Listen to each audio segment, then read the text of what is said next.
अब कलमा तौहीद ये समझने वाला है कि आखिर इबादत है क्या। सबसे अहम मगालता जो हमें दिया जाता है, हर कोई कहता है सजदा अल्लाह के लिए है, सजदा तो हम अल्लाह को ही करते हैं, सुभान रब्बी अला अला सिर्फ अल्लाह के लिए करते हैं। लेकिन जब हम दीन इस्लाम को पढ़ते हैं तो पता चलता है कि अल्लाह की तौहीद 3 चीजों का नाम है।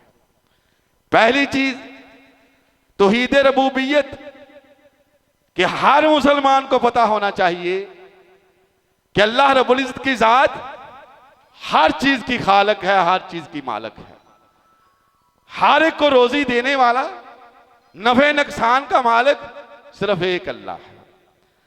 और ये चीज अरब के मुशरिक भी मानते थे, रबूबियत का उन्होंने कभी इनकार नहीं किया। अल्लाह ने कुरान में फरमाया कुल मैं यर्ज़ुकुकुम मिनस समाई वल अर्ज़, ऐ नबी अलैहिस्सलाम इन मुशरिकीन मक्का से पूछो तो सही। हम कहते हैं ना ये तो काफिरों के लिए आते हैं, हम में से 99% लोगों को ये ही नहीं पता, हम कहते हैं वो अल्लाह के इनकारी थे। नहीं नहीं, अल्लाह की रबूबियत पर उनको यकीन था, अल्लाह ने वो उनका इत्काद कुरान मजीद में बयान फरमा दिया। अल्लाह फरमाता है नबी सल्लल्लाहु अलैहि वसल्लम उनसे पूछिए कि बतलाओ तुम्हें आसमानों में से रिज़्क़ कौन देता है, बतलाओ तुम्हें आसमान और जमीन का मालिक कौन है। अम्मै यमलिकु समा वल अबसार, बताओ तुम्हारे कानों और आंखों का मालिक कौन है।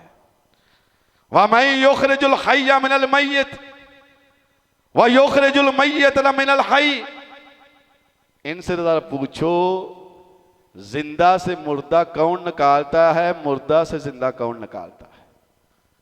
अब ये सवाल मुसलमानों से नहीं हो रहे, ये मुशरिकीन मक्का से, जिनके बारे में हम कहते हैं कि वो तो अल्लाह को नहीं मानते थे, ये आते उनके लिए हैं। नहीं, वो कहते थे हम दीन इब्राहिम पर हैं।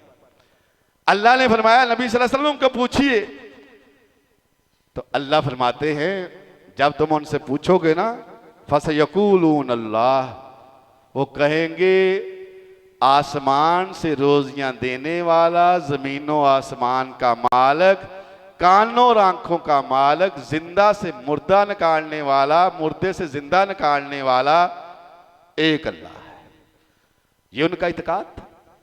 अल्लाह फरमाते हैं फिर नबी सल्लल्लाहु अलैहि वसल्लम इनको कहिए फकुल अफला तत्तकून, वो फिर अल्लाह से डरते क्यों नहीं।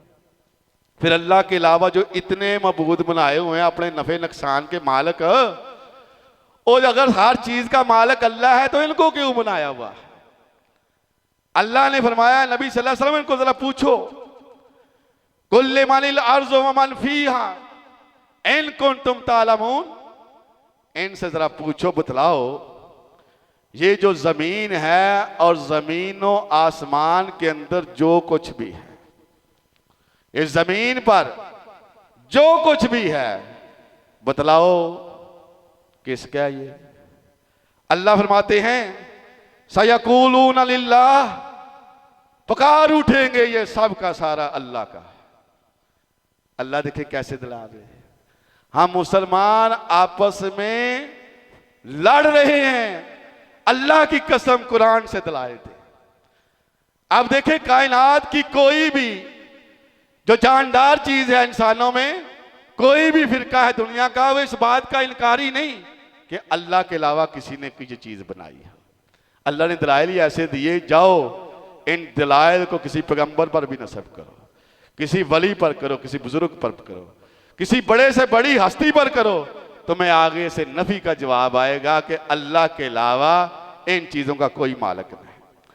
अल्लाह फरमाते हैं कुल मन रब्बुस समावाति व समावाति सबी व रब्बुल अर्शिल अजीम, ऐ नबी सल्लल्लाहु अलैहि वसल्लम इनसे पूछिए कि जो आसमानों का रब है, जो रब है वो आसमानों का मालिक है, और जो अर्श अजीम का मालिक है वो कौन है।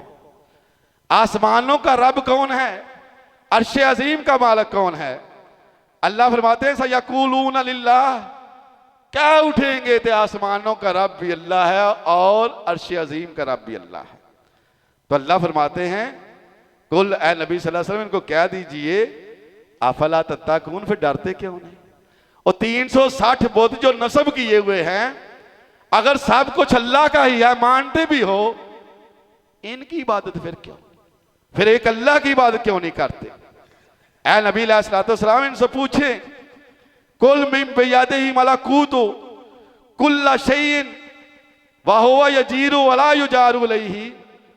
ए नबी सल्लल्लाहु अलैहि वसल्लम इनको जरा पूछिए कि हर चीज की बादशाहत किसके हाथ में है। ये काफिरों का अकीदा बताया जा रहा है और अल्लाह के मुकाबल किसी को कोई पनाह नहीं दी जाती। कौन है वो? तो अल्लाह फरमाते हैं वो आगे से यही जवाब देंगे लिल्लाह, ये सब कुछ अल्लाह का मामला है। तो अल्लाह फरमाते हैं कुल फअन्ना तुसहरून, फिर नबी अलैहिस्सलाम को कहते हो ये जादूगर है, फिर कहां से तुम्हें जादू हो रहा है। और जब सब मानते हो ये अल्लाह का सब कुछ है, अल्लाह का बनाया हुआ है, जमीनों आसमान का मालिक अल्लाह, बादशाहत अल्लाह के हाथ में, हमारे जिस्म के आज़ा का मालिक अल्लाह, तो अल्लाह फरमाते हैं फिर जब तुम कहते हो ये नबी तुम्हें दावत देता, कहते हो जादूगर हो जादूगर हो, फिर तुम्हें जादू कहां से हो जाता है। तो अल्लाह फरमाते हैं कायनात के लोगों सुन लो, मामला ये है कि तुम्हार चीज का माल को खालक रोजियां देने वाला वो सिर्फ अल्लाह की जात है। ये है तौहीद रबूबियत कि इंसान के दिल में ये अकीदा हो कि हर चीज का खाल को मालिक राज़िक सिर्फ अल्लाह की जात है। आज इस अकीदे में कमी हो चुकी है। दूसरा नुक्ता तौहीद अलूहियत, इससे मुराद ये है कि इबादत में अल्लाह रब्बुल इज्जत को यकता माना जाए। कोई भी इबादत हो, चाहे इबादत बदनी हो, चाहे वो कौली हो, चाहे माली हो, हर किस्म की जो इबादत है वो एक अल्लाह के लिए होनी चाहिए। इसमें कौन कौन सी चीजें आती हैं? सबसे पहले इकरार इंसान करे कि दाता सिर्फ अल्लाह है। अब दाता का मतलब क्या है? देने वाला और जो किसी से ना लेता हो। देखिए आसान सा मतलब कि दाता वो होता है जो किसी से ना ले और वो तकसीम करने वाला हो। अब ईमानदारी की बात बताएं, क्या अल्लाह के अलावा इस कायनात में कोई हस्ती है जो किसी से ना ले और आगे तकसीम कर रही है कोई? जब है नहीं तो अल्लाह फरमाते हैं फिर दाता कौन है? अल्लाह है। दूसरा नुक्ता तौहीद अलूहियत का यह है कि इंसान को अगर नफा हो या नुकसान हो, वो यानी ये ना समझे कि नफा फलां की वजह से हुआ, नुकसान फलां की वजह से हुआ। वो समझे कि मेरे नफे और नुकसान की मालिक सिर्फ एक जात है और वो जात अल्लाह की है। तौहीद अलूहियत सिर्फ इतना इकरार कर लेना कि हर चीज का मालिक अल्लाह है, ये काफी नहीं। इसके साथ साथ देने वाला अल्लाह को मानना पड़ेगा, नफे नुकसान का मालिक अल्लाह को मानना पड़ेगा। दवा जो होगी, इंसान अपने नफे के लिए, अपने आप को भलाई के लिए जब दुआ करता है, वो दुआ भी एक हस्ती के सामने होनी चाहिए जो हस्ती हम सब की माल को खालक है। उसके अलावा किसी के आगे हाथ नहीं फैलने चाहिए। फरमाया हाजत रवा और मुश्किल कशा सिर्फ अल्लाह को तस्लीम किया जाए। हाजत रवा और मुश्किल कशा, अब देखें हाजतों को पूरी करने वाला कौन है?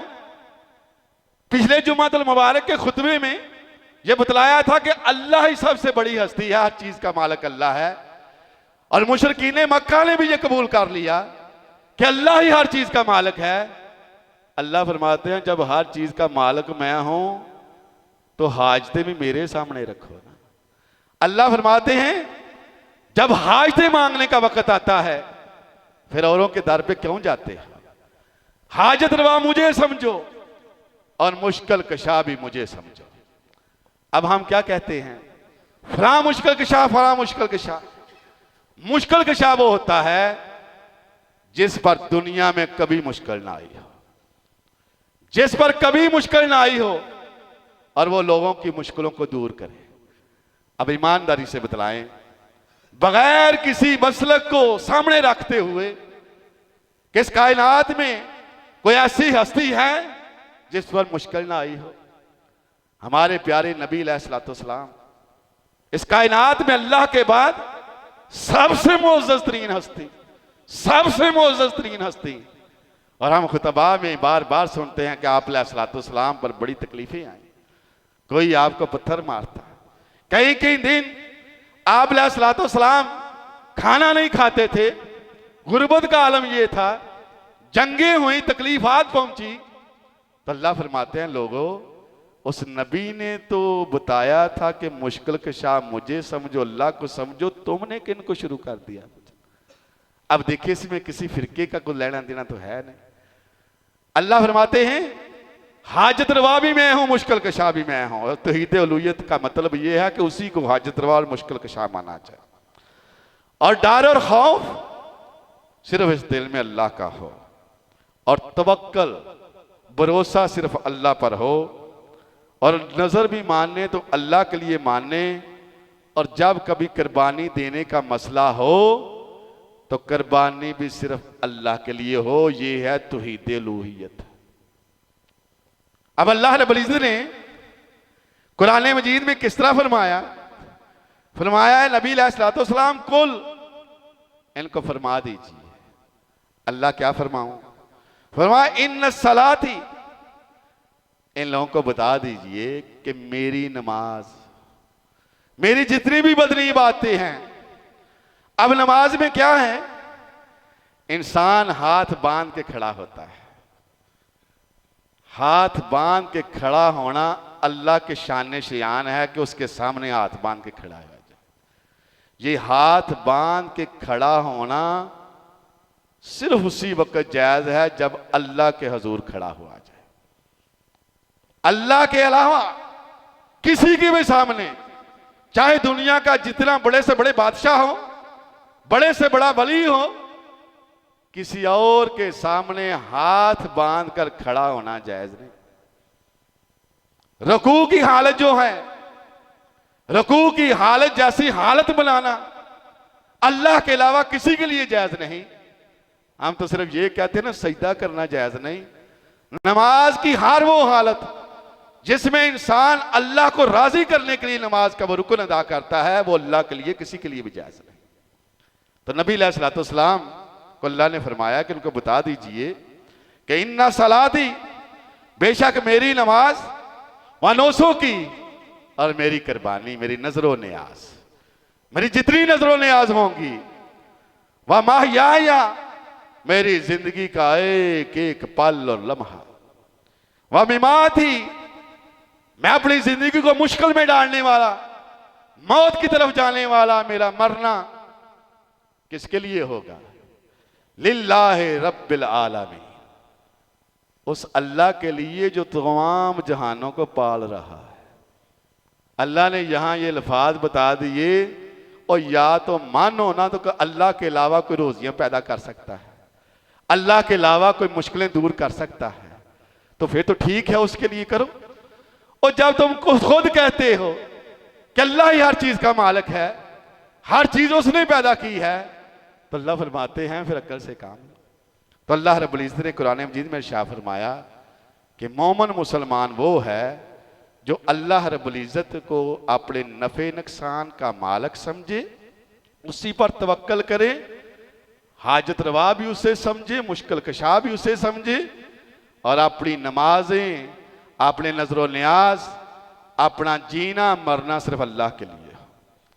और तीसरी किस्म तौहीद की है तौहीदुल अस्मा व सिफात, कि अल्लाह रब्बुल इज्जत के जो नाम हैं, अल्लाह रब्बुल इज्जत की जो सिफात हैं, वो किसी और दूसरे में ना समझे।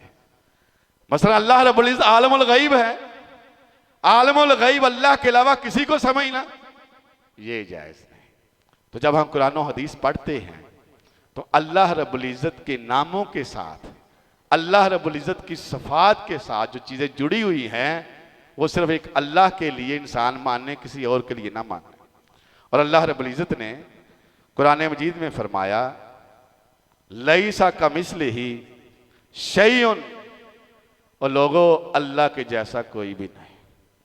वह समीउ बसीर, वो अल्लाह सुनने वाला भी है, देखने वाला भी है। अब बताएं अल्लाह की समात। हज़रत आयशा रजी अल्लाह तआला अन्हा फरमाती हैं कि अल्लाह का सुनना और देखना पता कैसा है। फरमाया काली रात हो और काला पत्थर हो, काली रात हो और काला पत्थर हो, अल्लाह अपने अर्श पर बैठे, उस काले पत्थर पर च्योंटी चल रही हो, अल्लाह अपने अर्श पर बैठे जिस तरह भी मुस्तवी हैं, अल्लाह उस च्योंटी को देख भी रहा है, उसकी नन्ही नन्ही टांगों से जो पत्थर पर पड़ने से आवाज पैदा होती है उसको भी सुन रहा है। ये है अल्लाह। अब इस तरह को हो सकता है?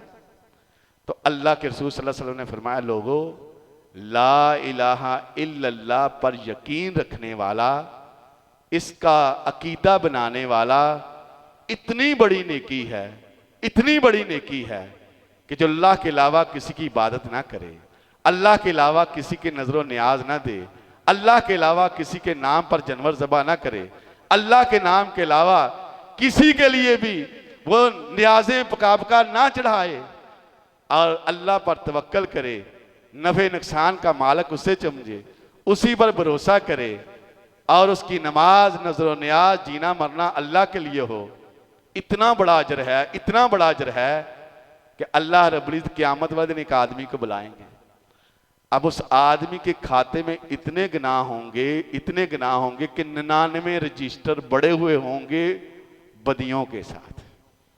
99 रजिस्टर। अल्लाह पूछेंगे बंदे बता 99 रजिस्टरों में जो जो लिखा हुआ है, इतने लंबे रजिस्टर होंगे, हदीस में है जहां तक नजर जाएगी वो रजिस्टर इतना लंबा होगा, गुनाह ही गुनाह। अल्लाह फरमाएंगे बंदे बतला इनमें से किसी बदी का इनकार करता है? कहेगा अल्लाह मैं नहीं करता। तो अल्लाह फरमाएंगे तेरे पास कोई नेकी है? वो कहेगा अल्लाह मेरे पास तो कोई नेकी नहीं। अल्लाह फरमाएंगे इसकी एक नेकी है, वो निकालो। एक कार्ड पर लिखा हुआ होगा कि उस इंसान ने कहा होगा अशहदु अल्ला इलाहा इल्लल्लाह वहदहु ला शरीका लह व अशहदु अन्ना मुहम्मद रसूलुल्लाह, कि मैं दिल से ये गवाही देता हूं कि अल्लाह के अलावा कोई इबादत के लायक नहीं, कोई नफे नुकसान का मालिक नहीं, कोई हाजत रवा नहीं, कोई मुश्किल कशा नहीं, और मोहम्मद रसूलुल्लाह सल्लल्लाहु अलैहि वसल्लम अल्लाह के रसूल हैं। अल्लाह फरमाएंगे इस नेकी को लाओ। तो वो बंदा पूछेगा अल्लाह ये एक नेकी, एक ये कलमा 99 रजिस्टरों पर तो हैवी नहीं हो सकता। अल्लाह फरमाएंगे तराजू लाओ। तराजू लाया जाएगा। ये अकीदा, ये कलमा इतना भारी है, इतना भारी है, अल्लाह की कसम नबी अलैहिस्सलाम ने फरमाया तराजू में 99 रजिस्टर रखे जाएंगे और ये कलमा दूसरे पलड़े में रखा जाएगा। ये कलमे वाला पलड़ा भारी हो जाएगा, वो ऊपर उठ जाएगा। अल्लाह फरमाएंगे जा तू जन्नत में चला जा। तो इस कलमे को बड़ा ही अहम समझते हुए इसके मुताबिक अपने अकायद को बनाएं। अल्लाह से दुआ है अल्लाह हमें सही मानों में ला इलाहा इल्लल्लाह मुहम्मद रसूलुल्लाह समझने की तौफीक अता फरमाए।